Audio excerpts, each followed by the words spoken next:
friends, welcome back to my YouTube channel Toppers World. In this video I'm going to share with you some tips that will help you to improve your score in Ielts reading.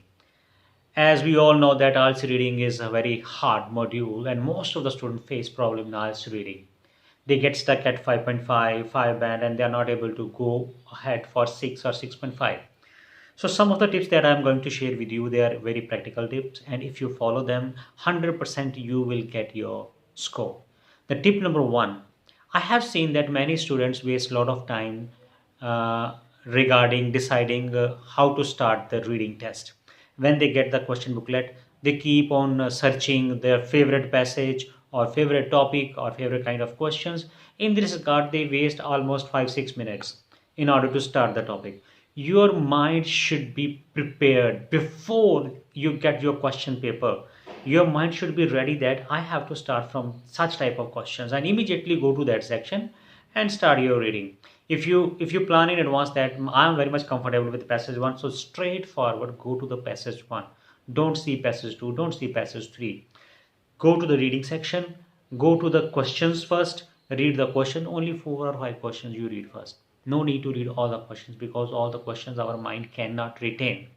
Second tip is that forget about the difficult words there. There every passage has some very difficult vocabulary, technical words are there. Even when we do some reading tasks, although we are trainers, we also face problems. We sometimes get stuck with any particular word. But my dear friend, keep in mind that that word has nothing to do with the answer.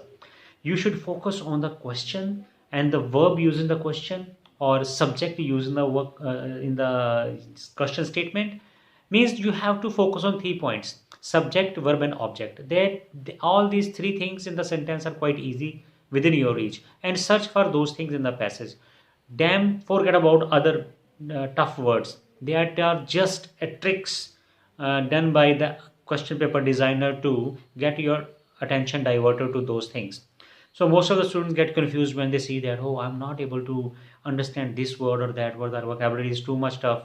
Don't worry about these things. Tip number 3 is don't write your answers on the question paper. Many students do this. They write answer on question paper and later on they totally forget about to transfer those answers. In the reading test, maybe you already know that in the reading test you are not given separate time to transfer the answers. So quickly, when you find the answer, write on the answer sheet. Don't wait for anything else. And fourth tip is that when you find any question which you are not able to understand, suppose some questions language is very hard or tough, you are not able to understand. If you read that question 2 times, 3 times, 4 times, that is not going to work at all. If you are not able to understand it once, you are not going to understand it in second time or third time. So this is just a wastage of time. You just cross on that question or crack that question number and move to the next one, and attempt that question later on at the end part of your reading test. At that time, if you get time, you can think about that. If you do not get, then you just roughly guess that answer. That is the only solution. Otherwise you will keep revolving around the same question and you are in trap. Tip number 5 is some questions are there which you find easy, you understand, and you have searched the location but still you are not sure about the answer. You do cross checking, checking again, reading the para again. Such kind of questions are also just like honey traps. You get trapped in there and you waste a lot of your time. Sixth tip is regarding true false not given. This is really very important tip. As per this tip, most of the student, what they think that if they have done question number 6 true, they think that question number 7 will be false or not given, cannot be true. Again, if suppose they think that 99% they are thinking that this is true, so they will write 6 true, 7 true, but 8th, if the 8th is true, and but they think that the 8th will not true now, because the examiner is not so stupid that he will give us 3 consecutive true, true, true. But it can be possible. There are so many reading tests I have personally seen that there are consecutive not given, 6th not given, 7th not given, 8th not given. So do not make prejudgment. Many students make this mistake and they lose their marks. And tip number 7, I don't know my order of tips is accurate or not because I forget now. So next tip is that Take care of one thing. If the question answers, sorry, statement is for true and false, don't write yes and no. Many make mistakes. Still, many intelligent students, many good students who have good command in English, they make such silly mistakes. They totally absorb in reading and forget that they have to write true, false, or yes, no. So take care of this thing. Another important thing is tip is that regarding list of headings. If you get list of headings, then I suggest you that you should first go for other questions like true, false, not given in the same section. If there are list of headings along with the true, false, or blanks, then first go for blanks or true, false. Because by doing this, you will have understanding of the paragraphs. And while doing list of heading, you need not to read those paragraphs once again. So you have already done work for them, and you just read one or two lines or outlines, and then you go for list of headings. Another tip is that most of the students assume that a list of headings they need to read only first line and last line. No, in these days we have to go through, we have to spend some seconds in the central lines as well in order to get surety of your answer. Gone are the days when the list of headings were very easy. For example, if the list of headings are in the passage number 2 or 3, they are going to be very tricky, so you cannot trust the same old trick that first line that you will get the idea. You have to go through, scan other words, and be sure that you are on the right track of finding the list of headings. List of headings and which paragraph contain the given information, both are different. We have to follow different kind of strategies. In case of which paragraph contain the given information, the paragraphs are more and question statements are lesser.